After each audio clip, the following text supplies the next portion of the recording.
The world is littered with the decaying bodies of forgotten muscle cars. At Graveyard Carz, a restoration shop in Springfield, Oregon, no car is too far gone or past its expiration date to get a new lease on life. Leading the group of Mopar morticians is Mark Warman. My name is Mark Warman. I am the owner of Graveyard Carz. Our job is to take a 45, 50-year-old car, restore it correctly, and have it look the way it did in its former days of glory. At Graveyard Carz, you won't find many mods or aftermarket parts, but what you will see is a team of hard-working technicians dead set on restoring these cars back to their factory specifications. I'm Will Scott. I'm the painter here at Graveyard Carz. I do all the paint work, the cutting and buffing, slight assembly, kind of a little bit of everything, but mainly just stuff in the body and paint shop. My name's David Ray. I'm an assembly technician here at Graveyard Carz. Well, I'm Alyssa Rose, and I'm the lead historian for Graveyard Carz. Hi, my name's Royal Yoakum. Hey, my name's Royal Yoakum, and I show up here at Graveyard Carz just to take my verbal abuse. No, seriously. The restorations I've been helping Mark with since we were kids, really. I've been with the show since the beginning, mainly just as a whipping post. To restore one of these cars, Mark and his team decode its vehicle identification number and build sheet. We bring them here, we bring them back to life. We completely disassemble them, strip the paint, replace any rusted out panels. We're a Mopar restoration shop specializing in OE replication. I'm bringing the deadest Mopar muscle cars on the planet back to life again. To do this, they use original equipment reproduction parts to replicate its exact appearance the day it rolled out of the factory.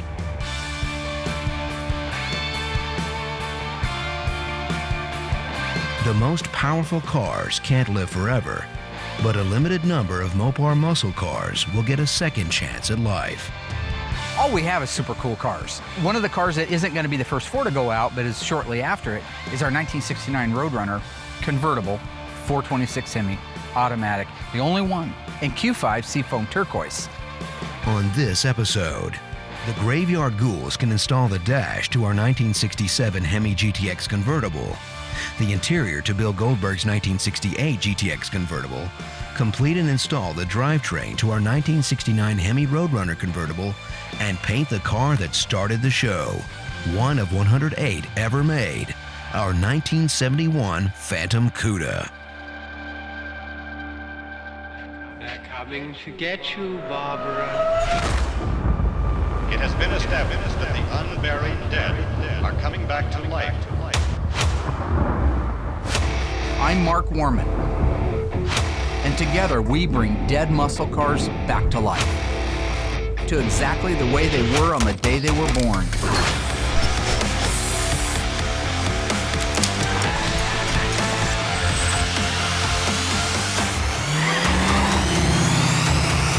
This station will remain on the air day and night.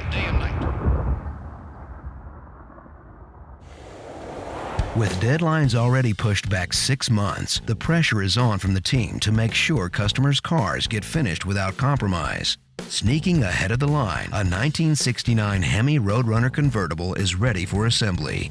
With parts awaiting to be installed, Dave Ray preps to install its air grabber. The 69 Roadrunner convertible, I believe it's one of one, Q5 Seafoam Turquoise, beautiful car, 426 Hemi automatic. That one there's going really well. I'm just waiting for suspension and drivetrain.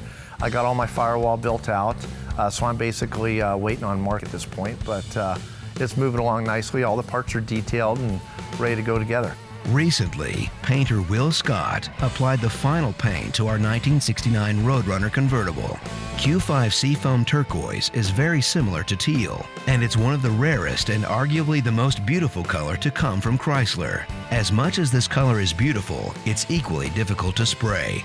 Reducer, air pressure, airflow, and pattern angle must be precise. Big D? Hey, boss. You see Mickey Doodles anywhere? Yeah, he's running around. You got a minute? I can kind of go over Not if this. it's anything to do with an air grabber, I don't. Yeah, this air grabber setup for you. Oh, God. This is the one that 69 Roadrunner. And run into some issues. Okay. But I can see there's some spots where it was repaired. So that's going to show. Yeah, that's gonna be right in your face, right in the front, and so is this little area here. You can see where it's been replaced. Working with Dave has been great ever since he started. He's a very responsible person. Every minute I've worked with Dave has been a blessing. If he has any questions, he comes to me. But together, collectively, we're able to put these cars together and make them perfect. Okay. I mean, it's the one it started life with, and Yep, and I believe it should go back on the car even if we have to make some compromises. So we have this breakout here that's gonna need color on it. Mark's cool. You know, he's a crack up. I mean, he's fun to be around. He's always, you know, joking around and always playing around and doing the shadow boxing and dancing. The guy is genuinely a great guy. He's got a great heart. I mean, unbelievable the amount of knowledge that Mark Warman knows. I really enjoy working there. Yeah, and These were all rusted really bad, and I went through and kind of scuffed them, getting them back, but some of them were painted black, so. I'm gonna grab Will and just show him while you're still there. Okay. William Santiago. Oh, hey, real quick, I want to go over and show you this air box. Okay. Hey, isn't lead cancer causing when you sand it? Yeah, I wouldn't even waste any time scuffing until I tell you exactly what it is. You told me to sand the lead though. Yeah, you want to sand lead, yeah. But then Ryan told me it causes cancer when you sand it. It can cause cancer. Okay, it's like mesothelioma or something. Working with Mark's, it hasn't been hard. Some people it's harder than others, but I personally don't have a problem working side by side with them. Oh yeah, I tell you should wear a respirator. Well, I've already sanded it. Will's a crack up to work with. I do like to flick him crap, and he does like to flick it back to me. He's just not as quick as I am. Well, that's a little scuff. That's not really. No, I mean. Okay, Mr. Dave pulled me over here. Now, I don't want to paint everything because we're going to lose some of its its authenticity. If you look really careful, you'll see there's white little strands. Fiberglass? It's the fiberglass strands, right? So if we just blast the whole thing to color, I have no doubt you can get the right color with my help. I don't know, I can get the right color, but yeah. So I'm basically just going to go from here over, spot in the color. Where are you wanting to shoot the whole because shot? Because I'm going to do this whole thing. No. Yes, with clear. Yes. With clear, yes. Yeah. Yeah, but you're not saying clear. Yes. Yes, I just said I'm going to spot in my color here, and then I'm going to clear the whole thing. Spot color here. Yeah, I'm going to spot color here. You just get here, that thing going. There's clear, color has to go through here. Remember how you hated the ridge in the middle of the Challenger hood? Here's what Mark's going to do. I'm going to go in there, I'm going to make the color up. It's going to be almost 100% perfect. Because he did his little thing, he's going to come out there and say, well, hey, it's not quite perfect. He'll put like a couple drops of something in it and say, now it's perfect. You're still the boss. So I have no experience to draw from. I'm just a check signer. Yeah, thank you. I think it's kind of cute that Will calling me out like that. Like I'm just a check signer. You know, I was doing this when he was still crapping his pants. I was doing this before he was crapping it. Well, actually, I walked by him the other day and I swear he did crap his pants anyway. So I'm not sure that's it. Let's just say before he was born, I was doing this stuff. Nice earrings. Thank you. You ever thought about wearing earrings, Dave? No. Never thought about it myself. No. I'll be dipped in excrement. That's weird. I never thought about it either. With the air grabber handed off to Will, he can now begin scratch building the color to match the original fiberglass finish. Mark wants to keep as much of the originality as possible, so Will is going to have to put his color tinting skills to the test. All right, so here's what I have. This is a 1683 is our black. We got our 1684, which is our white. We got a 1609, which is a violet, and then the 1634, which is a brown. We've been using PPG for years, so you kind of know ahead of time what it takes to get the color exact. So I'll kind of put these in there, I'll stir it up, check it out, compare it, and then just kind of keep tinting it as I go. And then once the color's ready to go, I can just head in there and start spraying. Mixing the paint from scratch, it's a little more difficult because you can't just type it in your computer and come up with the color that you're looking for. You actually just kind of wing it a little bit, add colors in, so it's a little harder to do. It's a solid color, it's a very common color, so with this particular mix that we're doing, it's not going to be as difficult. Tinted to what he feels is right, it's time to compare it with the original. Meanwhile, Dave found out whether the rivets were a natural steel or black finish.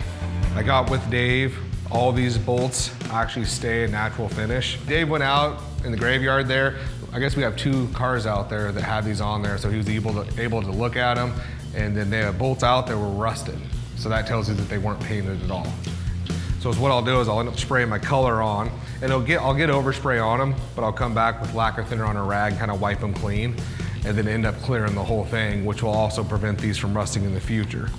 So we're basically doing exactly what factory did, only it's a little bit better because I'm going to clear coat this whole thing, which will preserve it forever. So if you can get your color, you know, pretty close, you know, which I did there. So that's a pretty good match. That's actually really good. That's 30 times better than Mark could have ever dreamed of doing. So we got this whole thing laid out, ready to go. I'm gonna go in, put my paint in my gun, dust some color around the areas that need it, and then clear coat the whole thing with a semi-flat clear.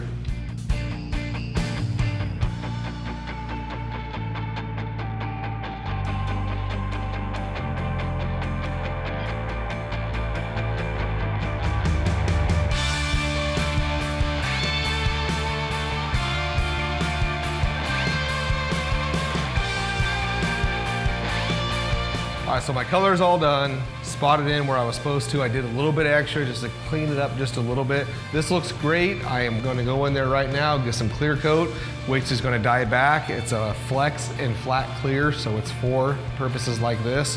I'll clear coat the whole entire thing and give it back to Dave. It's gonna look brand new.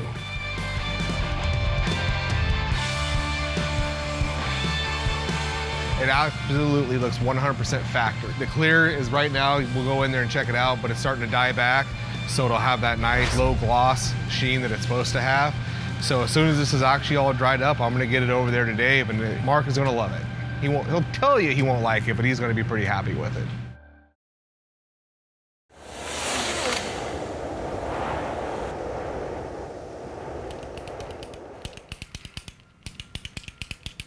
I don't give crappy jobs. Yeah? When a good man comes to me and says, thank you, Mark, for your continued help and support in the work-related arena, and I want to move on. I want to better myself. You know, you say to me, I want to move past that. Then I can make that dream come true too, AKA for you. Yeah. Point is, you haven't passed your PPG certification test yet, right? I passed that 15 years ago. The guy in the shop who gives the test is a friend of mine. Mickey, you turd stain. The Iceman. Have you ran the ad yet for the painter? Good, don't bother, all right? I got the guy for the job, he's perfect. He's in my office right now. Yeah, he's passed the PPG certification test. Yeah, it's first aid trained. And we can have a CV printed up this afternoon? Good. Yeah. I'm seeing you Sunday, aren't I? For my sins? Yeah. Has Elaine left you yet? Yep. She has left him. Forgot about that.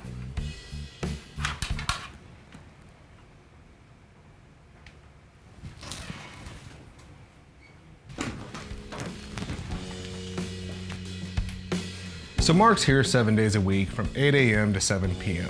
When he's not here, he's at home watching his new movies or watching new box sets. So right now, he's acting like Michael Scott from The Office. David Brent, Sir David Brent from The Office. BBC, the funny version. And they got all the laughs that started it all, so. What? Nothing.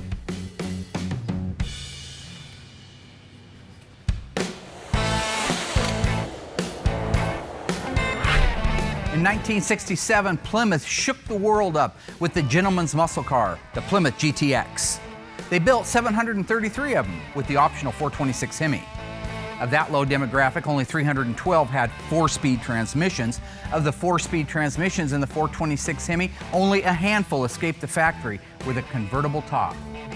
With the installation of the freshly restored dash from Instrument Specialties, we are one step closer to putting this car back on the road.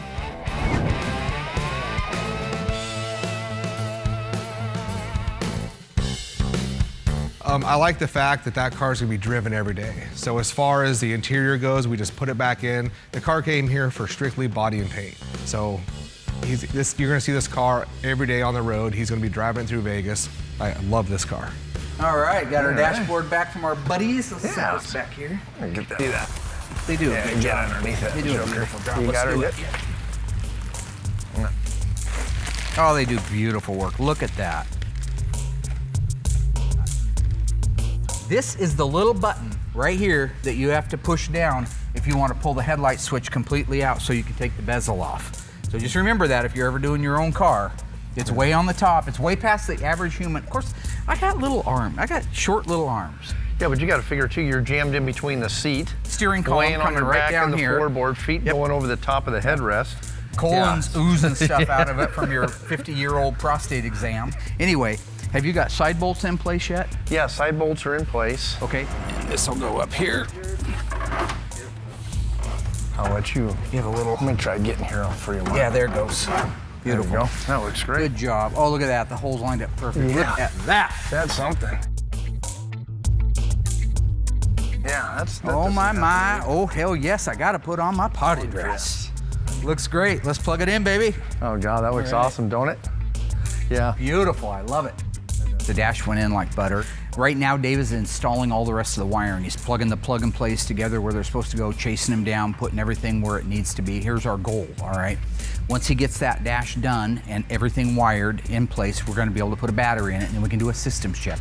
Convertibles are usually a little more tricky because you got the top motor and some extra electronics and extra, wiring and stuff going to the rear of the car. We have Legendary Interiors coming out here right away to put the convertible top on it, and so they need that top to be fully functional. Of all the systems that have to work when they get here, that convertible top has to, and it's all been rebuilt, it's all been detailed, so it's a multitude of things can go wrong.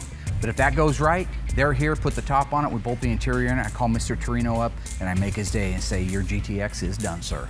I'm not anticipating any problems, but you never know. You won't know until you get going on it. After the convertible top's on, we bolt the interior in it, and this thing's down the road.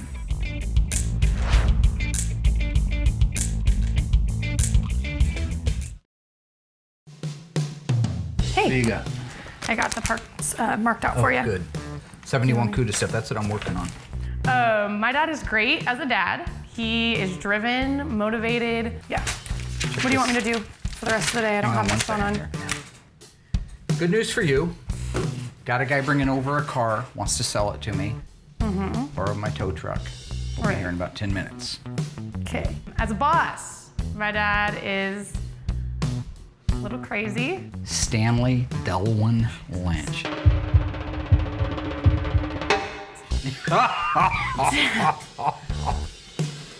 Working with Allysa has been a lot of fun. Obviously, there's the moment where she stole the car at gunpoint. Where's Allysa?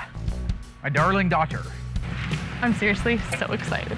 She's out, that's what she's doing. We've seen her pull out. Woo! Yeah! Working with Allysa has its moments because she's used to all my shticks. Get your notepad, get your camera, get a pen. But I also know all of her weak points. So if I want to get to her, I'll just tell her that I think I saw a zit.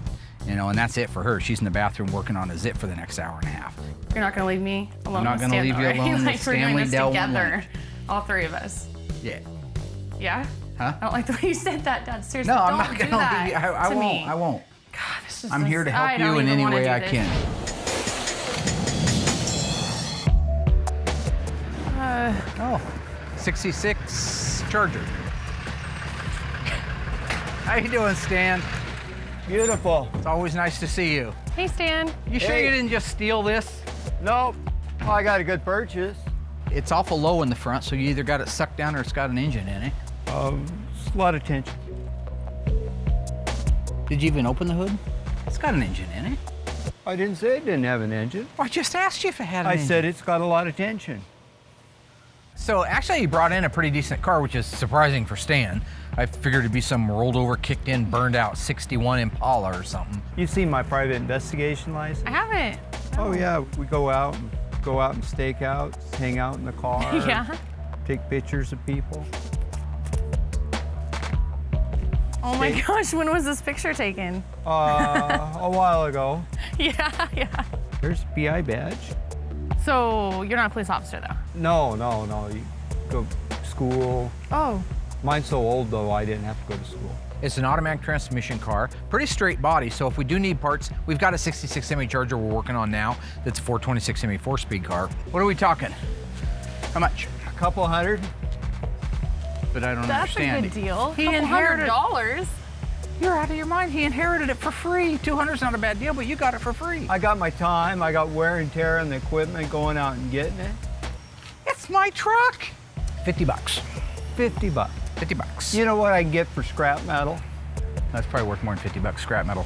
100 bucks, that's the top offer. If you throw in a haircut. Alyssa? My dad's gonna do your haircut? Done. Wait, what? Done. Yeah. I'm gonna do your haircut? I think paying 100 bucks is a good buy.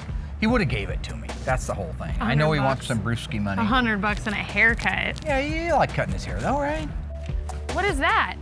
My lunch. What? It's lunch.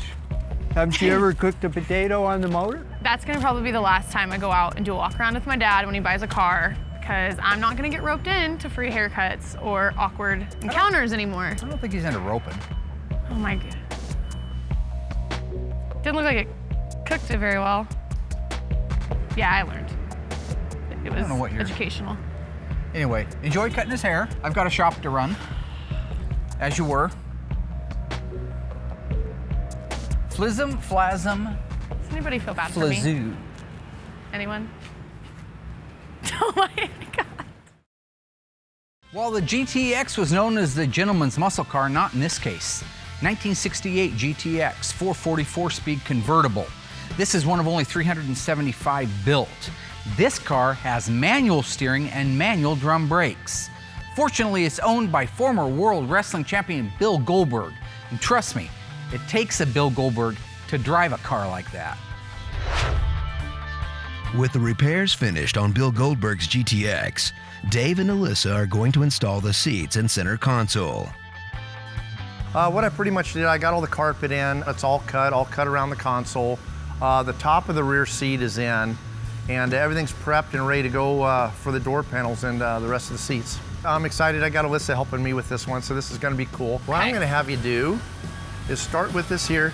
I'm really excited to get to work on Bill Goldberg's GTX. It's one of my favorite cars in the shop. Righty-tighty, lefty-loosey. Yeah. Wind up there, so everything looks pretty good. So now we can pop this in, like that. Ooh. So once that goes in, everything else Looks will so kind of follow pretty. suit. Not too bad, huh? Ah. Now it's just a matter of tightening the screws to keep the panels in place. This reminds me of putting model cars together with my dad. Oh, that's cool. You'd think it'd be less intense, like putting a little model car together with him, but It's not, yeah, huh? I think we did a couple together, and then he decided he wasn't going to show me anything in the shop. Oh, right. The model cars, yeah. He It was said- like the intro. Oh, gotcha. Into- So he's like, no, you're not doing that. Yeah, Well- it's stressful enough. I think you're doing just fine. With the window cranks and glass installed, it's time to install the rear passenger seat. See, it goes in and Yeah. then it catches. Let's see where yours is. Oh, you got yours. Did I?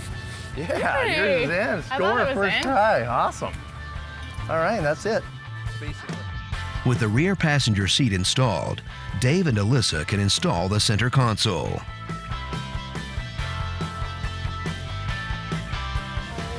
How does it look there? Pretty decent? Yeah, it looks good. Nice.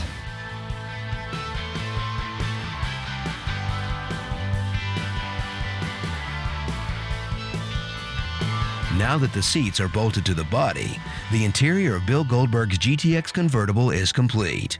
I think it went great. That went awesome. It's so tempting not to just put it into first gear and head Yeah. out, but you know Yeah, what just- happened the last time I did that, so I'd like my privileges back, so I'll be good. Yeah. You want to start it up? Can we start it? Yeah. Just make sure it's Oh, in yeah. neutral.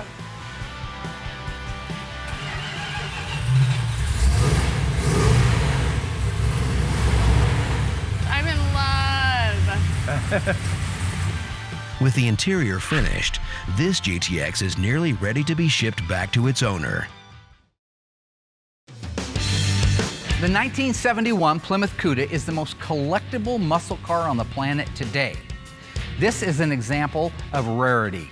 One of only 108 440 6-barrel 4-speed cars built with additional optional EV2 Tour Red paint and a shaker hood. When this car receives its final paint, it is going to become the most classic and talked about 71 Cuda on the, what are you doing? I was gonna roll this in the booth. This is a power shot. This A is what power I what? do to Have you never watched any movie? Have you ever seen Robert De Niro? Are you talking to me? Lieutenant Weinberg, I have a greater responsibility than you can possibly fathom. We did this last season. You leap for Santiago, and you curse the Marines. We need something new. We use words like honor. What's Colonel Jessup going to do if he gets interrupted? Because I like to make sure that Just saying, if you're giving your final summation, Pacino comes down and says, say goodbye to, oh, excuse me, Mr. Scarface. I was wondering if you could help me out in the kitchen. I got some questions. You don't do that. You let him say it. Say goodnight to a bad guy. We're back to that again. He's going back to just sign his name to checks. I'm going to continue working on That's going to kill somebody. Maybe like a year ago, he was a little more in tune. Now it's just all... Say goodnight, little bad guy. That's how he approves cars now, and I guess that'll have to do, and I'll go ahead and get this thing painted.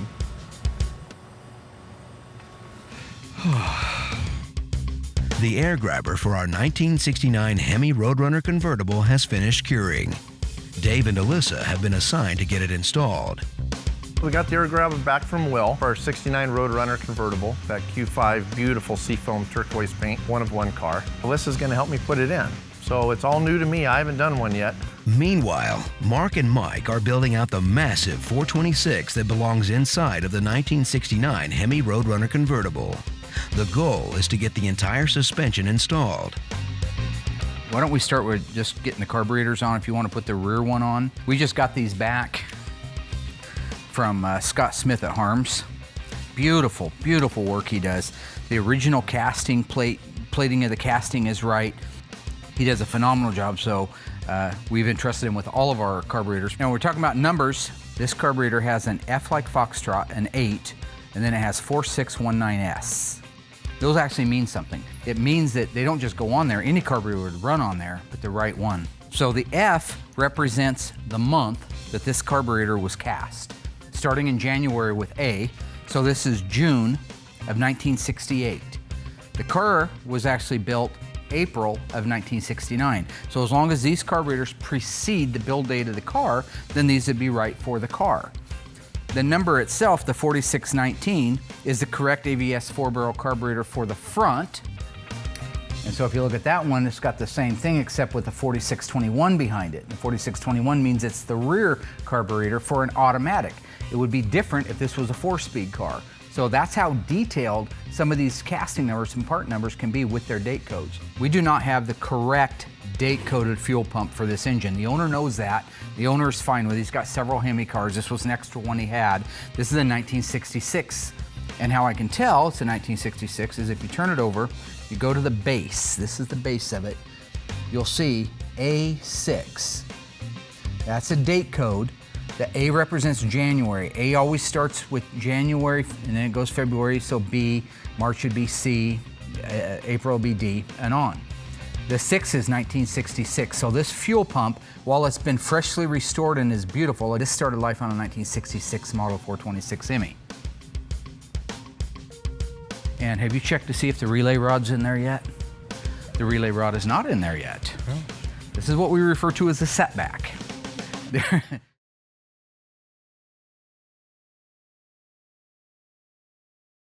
The air grabber for our 1969 Hemi Roadrunner convertible has finished curing. Dave and Allysa are going to install the air grabber. Basically, here's our unit. It's in actually 4 different pieces. You got your gasket here. Okay. That goes on, and then you got one side of the air box, the center section, and the outside of the air box. According to Allysa, she has bedazzler experience. I do. In middle school, I bedazzled. My mom went through like the bedazzling stage, and I did that with all my jeans, and it looks like a similar tool. So, yep. Same idea. I think we'll be okay. So if all else fails, we're gonna bedazzle it. Yeah. Kind of center this. You can kind of see, I wanna make sure all our holes line up. So open your tool up first, and that rivet should go all the way down. There you go. Leave it open. And then once a little bit bigger than the one I used. I know. Here.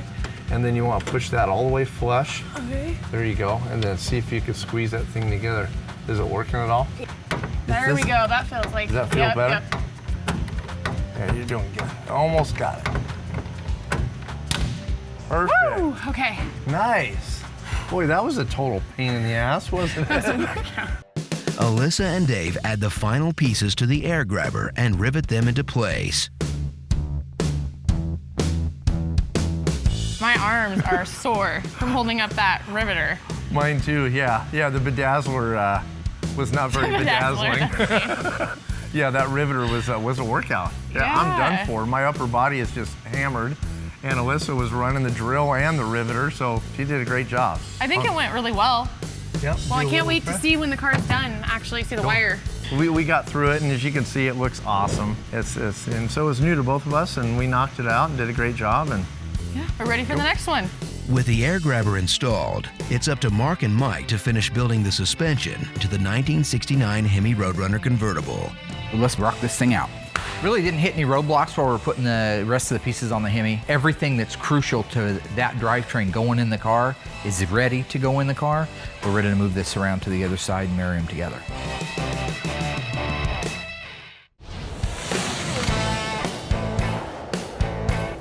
With the air grabber painted and installed, Mark and the Ghouls can now install the 1969 Roadrunner convertible's massive 426 Hemi engine. Okay, let's put the rear end in first to counterbalance it. Nothing like putting an 800-pound valve. That's probably more like 11 or 1200. oh yeah. You're talking about a Q5 Seafoam Turquoise 69 Hemi Roadrunner convertible. I mean, they only made 7 Hemi Roadrunner convertibles, and it's the only one in Q5. I got grease. The shocks here are in all these place. Bad boys. That's good. Yep, should go right in the spot right there. Grab your side roll. For as big and clumsy as these cars are, there are certain components on them that just have to be dead on, straight, accurate for them to go on, and that's one of them. So it's none of that horseshoe bull crap. You got to be right on the money. Okay. So you have the front, both sides leaf spring hangers, shackle hangers, and shocks are tight? Yep. All the front perches are tight. Let's get that front end stuck together. Let's stuff that big mother bear Hemi in there. Oh yeah. Oh, yeah. Come on, hernia. Oh yeah. Just go slow. Whew. I'll kind of guide you in. Big old heavy joker. When it comes to the installation of a 426 Hemi in anything, the problem always is size. You're trying to stick this great big huge elephant engine in a regular size normal car. With as many hands as we have on deck, we shouldn't have any troubles. What you want to do is get the engine installed without beating the hell out of everything around it. Keep coming. I think we're good right there for a starter. What do you think, boss? Okay, that looks really good there. Somebody say when. I've watched Mark go, you know, from doing his own cars to restoring customers' cars. I've been with the show since the beginning, mainly just as a whipping post. I think that I'm blessed to be able to work with a great group of guys that I do get to work with. I mean, my daughter, Will, Dave, those guys, but Royal, he's my friend. We really have most of our formidable years working on cars as a team together. I can do a lot of tormenting before he hits his boiling point. That's a plus side to it. But at the end of the day, I can also call on Royal and know that he's going to be there. He's going to be there with me when nobody else will. What the f*** are you laughing at, Nancy? You want to come leg squat it? You little bitch. I could probably in the back down, you think? I'm not in my strength zone. This is my strength now. Don't hold on to the cross member or the sway bar. It's not going to go anywhere. You're a dumb son of a I could have let him go for a while. You could have. Oh, you, no. Great. You can come back a little more. Yeah, room temperature IQ. You're in no position to laugh at me. Room temperature, there's my buddy Mark. Son of a. There you go. Yeah. Okay, is it ready to go back now? Go up. Go up, roll. Right there. Okay, come back. All the geometry is right. I mean, it wouldn't have took a K-member if the rails were too close together. The car was never wrecked before. It's a beautiful body on it. It's just, I think with the power steering on it and all decked out, it was just a tight fit. Okay, we got the front 2 K-member bolts in. Now we can put the transmission cross-member bolts in. Once that's in, we can raise the car up and put the rear K-member bolts in. And we're finally buttoned up. That's the tightest fit I've seen on a Mopar yet. I think next time I'm gonna end up taking the steering gear, just leaving it off. That's the way to do it. It's just too tight. Too tight. But it's the first 69 Hemi Roadrunner convertible I've done, so sorry. Sue me. Deal. Look at that baby go together. I'm relieved to have it done. That's nice. The owner's going to be thrilled to death. He's going to be excited to see the pictures. All right, great job, everybody. Great job. Nice work. All right. All we have left is some cotter pins we got to put in and the drive shaft, exhaust, and all of a sudden the bottom of this car is going to be wrapped up. Be driving before you know it. With the drivetrain installation complete, it's time to check on the wiring for our 1967 Hemi GTX convertible. Let's kill the lights. Nice. All right. Okay. All right, let's try it. Park first? Yeah, let's run the park. Look at that. We got park lamps in the front. Beautiful. Go ahead and pull the headlights on the rest of the way. Give me a high beam. Okay. Who's going to drive you home tonight? Nice. That's beautiful. Let me check the back. Okay. The worst thing that can happen when you're doing something like this is if somebody's got the wire that goes to like the emergency brake warning light in the actual hole for, let's say, the high beam, then they're going to work opposite. You hit the high beams and your emergency brake light is going to come on. It's nothing. It doesn't cause a fire. It's just kind of cumbersome because you have to reach up inside and switch things around. Okay, pull them on. Nice. They're evenly balanced, by the way, which they're not always. Usually one's brighter than the other. While the taillights are on, let's hit the brakes. Okay, brakes. What more do you want? Who's the man? You the man. Left hand. Look at that. And you can check out our nice fender marker indicator there. Beautiful. Oh, yeah. Great. Yeah. Let's go to the right-hand side. Wow. Works beautiful. Yep. You already know all that, don't you? Yeah. You're confident. You're a confident man. Okay. Turn the lights on. All right. Woo, beautiful. There we go. All right. So it comes down to this moment. How do you feel confidence-wise? Oh, I'm confident. Of course you are. You don't even worry about it, do you? It's going to work. Well, I just get worried because of all the hydraulics and stuff. But yep, hydraulics, the motor. Well, I'm green light go. I say ready? hit the top and let's see what we got. Yeah. All right, here we go. Going up. Come on, baby. Come on, baby. Look at that. Looking good. Wow. You did like a bench bleed on it, didn't you? Yeah. Look at that.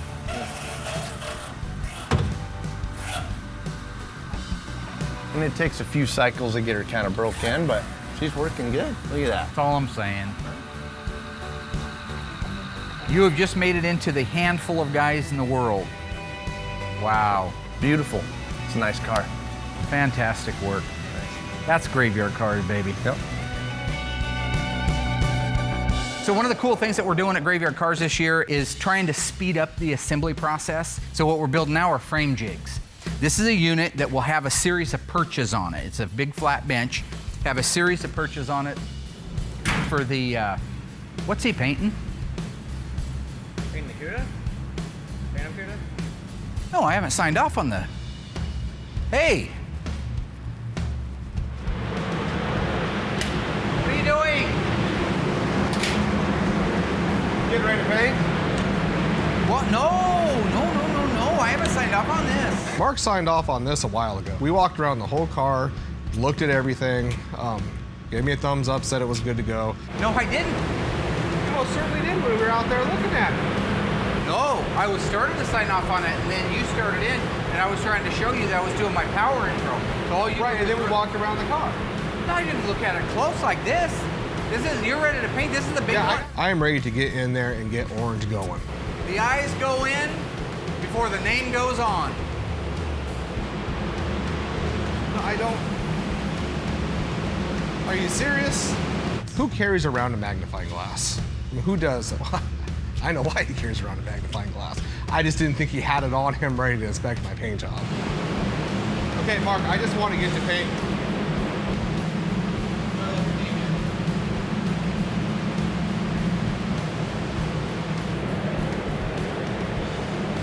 Can I get back to painting?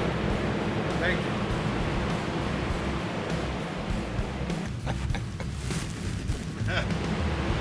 You have my blessing now to go ahead and paint it. I had your blessing 2 days ago. You're welcome.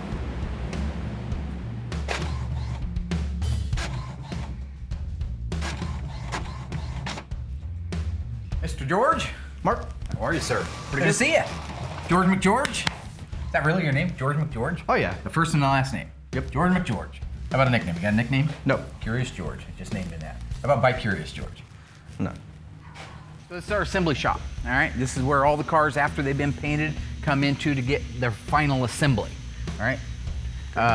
We got our 69 Hemi Road Runner. It's the only one in the world painted in Q5 Seafoam Turquoise. 1972 Dodge Charger, 400 Magnum 4-speed. You've got to be able to recite this stuff off. It's one of only 126 made. This has hideaway headlights. You pop those up, it's like a skirt blowing up in the middle of summer, you know what I'm saying? Oh yeah. I'm curious.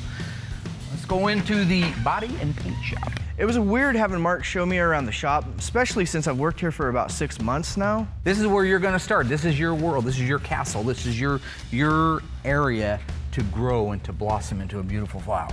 Maybe a big flower, but still a beautiful flower. You know what I'm saying? Will!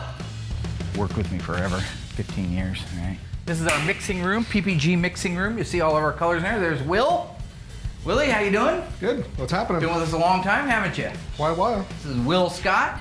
I brought him right out of high school, taught him everything that he knows. This is George McGeorge. Got a first and a last. He's been here for a couple months. I know. Don't try to. What we're mixing, what we're making. Everything's PPG. Number one paint company in the world. I'm getting ready to shoot this orange. Have you seen the paint gun that sits in that holder right there? It's got the little skeletons on it. No. I have no idea. One of your problems is you are not responsible. Have you looked everywhere? Well, why is the purple out? Well, I don't. Ooh, plum crazy. Used to be called statutory grape. Yeah, this one with the kinda skulls on it. That's how we say it in Britain. We say schools. You're not from Britain. No. Seen it. A map.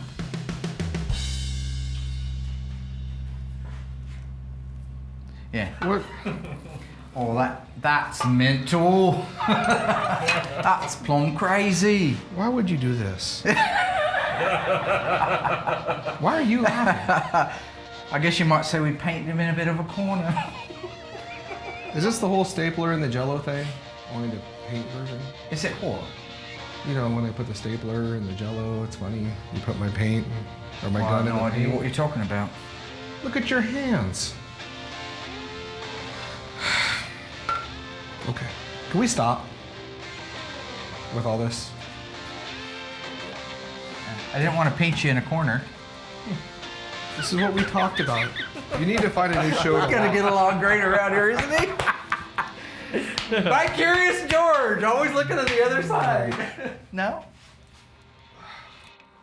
What is the most important thing in business? Is it the building? Is it the stocks? Is it the profit? No. It's people. It's investment in people. My proudest moment at Graveyard Carz isn't the fact that we could bring back a 71 CUDA 6-barrel car from the dead and have it painted. It isn't putting a dash in 2 GTXs in the interior in one of the famous World Wrestling Federation champions' cars. It isn't the fact that we installed a Hemi in a car. It's not even the fact that I'm leaving a legacy to my daughter that will carry on for generations to come. To me, my proudest moment, it was a young guy, fresh out of tech school, had all his new tools, first time ever in a shop, came up to me and said, "Mr. Warman, would you mentor me?"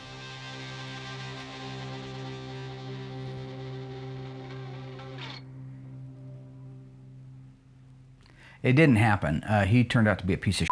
I had to let him go.